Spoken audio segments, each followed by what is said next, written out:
Hero company Maverick 440 அப்படின்னு சொல்லிட்டு ஒரு 440 சிசியில் ஒரு புது மோட்டார் சைக்கிளை இந்தியாவில் லான்ச் பண்ணியிருக்காங்க. ஸோ இந்த வண்டியோட லுக் அண்ட் டிசைன் பார்த்தீங்கன்னா ஒரு பக்காவான ரெட்ரோ டிசைனில் இருக்கிற மாதிரியான பைக்காக லான்ச் பண்ணியிருக்காங்க. ஸோ இந்த வண்டி பார்த்தீங்கன்னா ராயல் என்ஃபீல்டோட கிளாசிக் 350, ஹோண்டாவோட CB 350 இந்த மாதிரி வண்டிகளுக்கு ஒரு டைரக்ட் காம்படிஷனாக தான் லான்ச் பண்ணியிருக்காங்க. ஸோ இந்த வண்டியோட லுக்ஸ் அண்ட் டிசைன் ஒரு பக்காவான ரெட்ரோ லுக் வந்து கொடுத்துருக்காங்க. ரொம்ப மஸ்குலரான டிசைனும் கொடுத்துருக்காங்க. CB 350 கிளாசிக் 350 விட ரொம்பவே ஒரு மாடர்னான ரெட்ரோ டிசைன் வந்து இந்த வண்டியில் கொடுத்துருக்காங்க.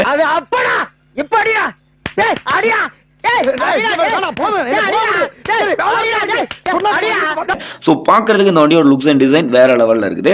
ஸோ இந்த வண்டியில் ஃப்ரண்ட்ல பார்த்தீங்கன்னா LED ஹெட்லாம் வந்து கொடுத்துருக்காங்க. இந்த ஹெச் ஷேப்பில் வர ரேரில் பார்த்தீங்கன்னா LED டெய்லாம் கொடுத்துருக்காங்க, LED இண்டிகேட்டர்ஸ் கொடுத்துருக்காங்க, அசார்ட் சுவிட்ச் கொடுத்துருக்காங்க. இந்த மாதிரி பார்த்தீங்கன்னா இந்த வண்டியில் ஃபுல் அண்ட் ஃபுல் ஒரு LED செட்டப்பாகவே இந்த வண்டியில் கொடுத்துருக்காங்க.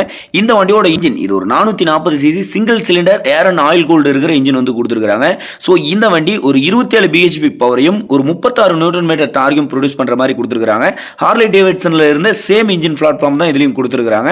ஸோ இந்த வண்டியில் 6 ஸ்பீட் கியர் பாக்ஸ் கொடுத்துருக்காங்க, ஸ்லிப் அண்ட் அசிஸ்ட் கிளட்ச் கொடுத்துருக்காங்க. ஸோ இந்த வண்டி ரொம்பவே நல்ல டார்கியா இருக்கிற மாதிரி தான் கொடுத்துருக்காங்க. ரொம்ப நல்ல பிக்கப் இந்த வண்டியில் இருக்கும். இந்த வண்டியோட சஸ்பென்சர்னு பார்த்தோம்னா ஃப்ரண்ட்ல ஒரு 43 mm டெலிஸ்கோபிக் சஸ்பென்சர் கொடுத்துருக்காங்க. ரேரில் பார்த்தீங்கன்னா ஸ்ப்ரிங் டைப் சஸ்பென்சர் வந்து கொடுத்துருக்காங்க. ஸோ இந்த வண்டியோட சீட் ஹைட் பார்த்தீங்கன்னா 803 mm கொடுத்துருக்காங்க. ஒரு சிங்கிள் பீஸ் சீட்டாக கொடுத்துருக்காங்க. இது நல்ல ஒரு கம்ஃபர்டபுளான ரைடிங் கொடுக்குற மாதிரி தான் கொடுத்துருக்காங்க. இந்த வண்டியோட வெயிட் பார்த்தீங்கன்னா ஒரு 187 கிலோ இந்த வண்டியோட வெயிட் வந்து கொடுத்துருக்காங்க. ஸோ இந்த வண்டி நல்ல ஒரு ஹேண்டலிங் கொடுக்குற மாதிரி தான் கொடுத்துருக்காங்க. ஒரு பக்காவான டூரிங் பைக்காகவும் இந்த வண்டி வந்து டிசைன் பண்ணி கொடுத்துருக்காங்க. ஸோ இந்த வண்டியோட ஸ்பீடோமீட்டர் பார்த்தீங்கன்னா ஒரு ஃபுல் டிஜிட்டல் ஸ்பீடோமீட்டர் வர மாதிரி கொடுத்துருக்காங்க. இந்த ஸ்பீடோமீட்டரில் பார்த்தீங்கன்னா எல்லா இன்ஃபர்மேஷனுமே வர மாதிரி கொடுத்துருக்காங்க. ஸோ இதில் பார்த்தீங்கன்னா நெக்ஸ்ட் லெவல் கனெக்டிவிட்டி ஃபீச்சர்லாம் வர மாதிரி கொடுத்துருக்காங்க. ஸோ இதில் eSIM-லாம் வர மாதிரி கொடுத்துருக்காங்க. So one of the best display வந்து இந்த வண்டியில் கொடுத்துருக்காங்க.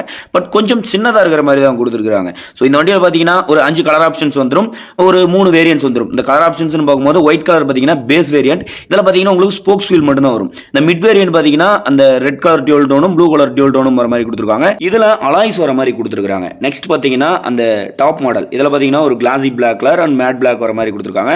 இதில் பார்த்தீங்கன்னா டைமண்ட் கட் அலாய் வர மாதிரி கொடுத்துருக்காங்க. இதுதான் வந்துட்டு எல்லா ஃபீச்சர்ஸும் இருக்கிற டாப் மாடலாகவும் இருக்கும். ஸோ இந்த வண்டியோட பிரைசிங் வந்துட்டு அவங்க இன்னும் அனௌன்ஸ் பண்ணல. நெக்ஸ்ட் மந்த்ல வந்து அனௌன்ஸ் பண்ணுவோம்னு சொல்லியிருக்காங்க. ஸோ இந்த வண்டி கிளாசிக் 350 பைக்கு ஒரு பக்காவான காம்படிஷன் பைக்காக இருக்குமா இருக்காதா அப்படின்னு சொல்லிட்டு உங்களோட கருத்துக்களை கமெண்ட்ல சொல்லுங்க. இந்த வீடியோ தான் நான் என் பண்ணிக்கிறேன். இந்த பைக்கை பற்றி ஏதாச்சும் கொஸ்டின் இருந்துச்சுன்னா அதை கமெண்ட்ல கேளுங்க, நான் உங்களுக்கு ஆன்சர் பண்றேன். மறக்காம சர்ப்ரைஸ் பண்ணுங்க. தேங்க்யூ.